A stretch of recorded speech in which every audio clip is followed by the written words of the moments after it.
na pumasok or nakatunog na may warrant, diretsong lipad China. Parang ganun ang gustong iparating ni Congressman Joel Chua ng 3rd District of Maynila.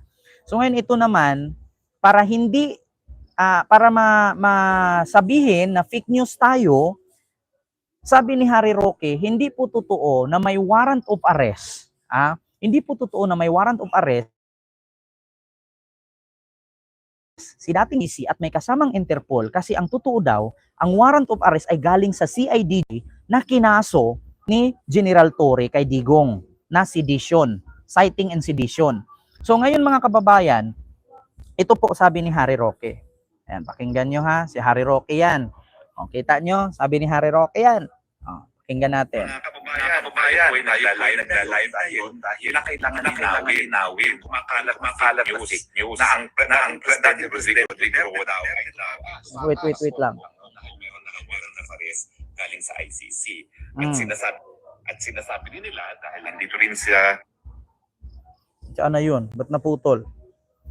Nawala si, mahirap ka na nga hanapin. Mahirap paniwalaan yan si Harita. At sinasabi din nila dahil nandito rin siya muna sa Hong Kong din ang ating Vice President Sara Duterte. Rodrigo daw. Ang Vice President Sara Duterte. Lilinawin ko lang po ha, nasa Hong Kong po ang mag-ama dahil meron pong rally doon sa Hong Kong na dinaluhan ng mga kandidato ng PDP Laban. Hindi po yan para tumakas kahit kanino. No? Sila po ay naroon para mangampanya. Nasa Hong Kong po sila para mangampanya. Now, totoo po, tinawagan ako sa tingin niya kung may katotohanan ba yung warrant of arrest at di umano ay galing daw sa ICC. Ang sagot ko po dyan, bagamat kahapon ay araw ng Sabado, sabi ko, Mayor, sa tingin ko, walang katotohanan yan. Bakit? Kasi nag-impose na nga po ng freeze sa assets, sa bank accounts ng ICC si President Trump. Ibig sabihin po niyan, yung SWIFT na pinagdadaanan ng mga pera na kinocontribute ng mga members ng ICC para puntuhan ng ICC, ibig sabihin, mawawalan na ng pondo. So ang ibig sabihin ni Harry Roque dito, ang totoo daw na warrant of arrest ay yung kaso ng CIDG kay Digong, yung pagbanta niya sa 15 kasenador na ipapatay. Ngayon mga kababayan, ito lang masasabi ko, Harry Roque, bago ka paniwalaan namin, Pilipino, magpapayat ka muna. Hanggat mataba ka, hindi ka namin papaniwalaan. Bakit? Ikaw nga mismo nagtatago ka kasi may kaso ka. Alam nyo ba, ang pinakalat ni Roque, mga kababayan, jutang inamis itong Barney na bakla to.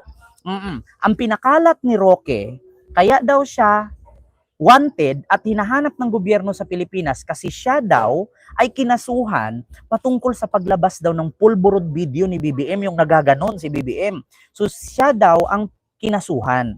Ito po mga kababayan, wala pong kinasuhan patungkol sa paglabas ng pulburod video na nakasandal sa kurtina.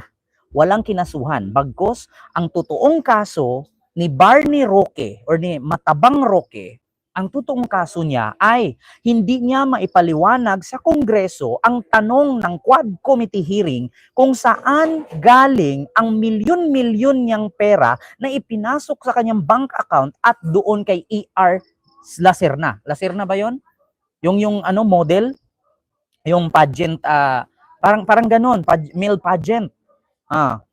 Question siya ng Quad Committee hearing ng Congress kung bakit milyon-milyon ang pera niya na wala naman na siyang trabaho kasi tapos na ang termino ni Duterte at hindi na siya spokesperson.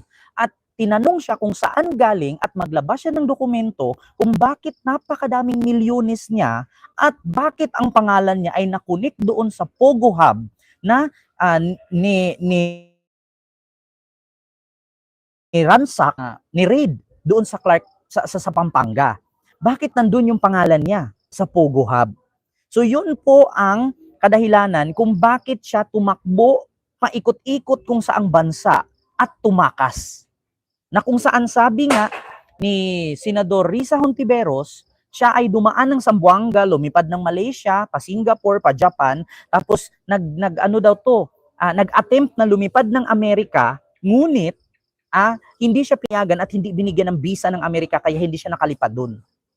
Yun ang katotohanan. Ngayon mga kababayan, maniwala pa kayo dito kay Baklang Roque?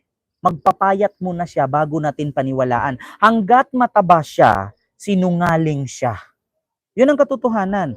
Maniwala ako kay Harry Roque kung sumuko siya at magpakulong siya dito sa Pilipinas, hindi siya magtago sa ibang bansa. Ngayon mga kababayan, ito lang ang matanong ko sa inyo. Kung talagang malinis si dating Pangulong Duterte, bakit si Harry Roque nagtago? Di ba spokesperson niya to? Di ba tauhan niya to? Oh, ngayon ninyo sabihin na malinis si Duterte at hindi siya nagnakaw, walang pahid korupsyon, kung si Harry Roque hindi tumakbo. At bakit may warrant at nagtatago kung malinis siya? Meron nating kasabihan na tell me who your friends are and I will tell you who you are. So ibig sabihin kung kaibigan mo magnanakaw, magnanakaw ka na rin. Di ba? Yun ang tandaan ninyo mga kababayan. Ang sabi niya, meron daw warrant of arrest mula sa CIDJ na kinaso ni General Torre. Ang masabi ko lang, aba Harry Roque, mas nauna ka pang naglabas ng warrant, dapat in-announce na din ni General Torre yan na may warrant na siya. At pinost na ng CIDG page yan. At ng CIDG.gov. Diba? Bakit wala naman kami nabalitaan na kami, diba? Yun ang katotohanan mga kababayan. Hanggat Harry Roque mataba, sinungaling yan. Huwag kayong maniwala. Umuwi muna siya ng Pilipinas. Oh. So ang sabi ko po, hindi para magsimula ng bagong prosecution na naman ng ICC. Pero yung alam ko po na yung mga empleyado ng ICC ay binigyan na ng 3 months advance salary, anticipating nga po na i-freeze ni Presidente Trump ang lahat ng mga bank accounts at ang SWIFT account ng ICC. Bagamat, tanging ICC lamang ang makakapagbigay kumpirmasyon talaga kung meron ng warrant of arrest si Presidente Duterte. At hindi naman po yan sinisikreto. Kapag meron na talagang warrant of arrest, inaanunsyo naman po yan ng ICC at inalagay naman po yan sa kanilang webpage. At wala naman pong kahit anong nakasulat sa webpage ng ICC na meron ng warrant of arrest si Presidente Digong. Pero nakakuha rin po ako ng mga larawan, hindi ko alam kung paano i-upload dito, na sandamuka lang mga pulis sa mga airport ng Davao at ng NEA. At nagkaroon po ako ng confirmation sa ilang ating mga kaibigan na talagang nagtitipon-tipon ng mga pulis. Now, nakatanggap din po ako ng report galing po sa isang reporter, na meron daw po talagang warrant of arrest ang ating Presidente Digong pero hindi po galing sa ICC. Ito po daw ay para sa kaso na incitement to sedition. Pero ito po ay off the record, ayaw pa magpakilala ng aking source. Ayaw daw magpakilala ng kanyang source. Galing daw sa incitement to sedition, yung kinaso daw ng CIDG ni General Torre. Ngayon mga kababayan, saan kayo maniniwala? Kay General Torre na hindi wanted, hindi nagtatago, o kay Harry Roque? May gana pa ba kayong paniwalaan itong Barney na to? Samantalang siya hindi ka makauwi sa Pilipinas kasi may kaso? Umuwi ka muna ng Pilipinas, Barney, para paniwalaan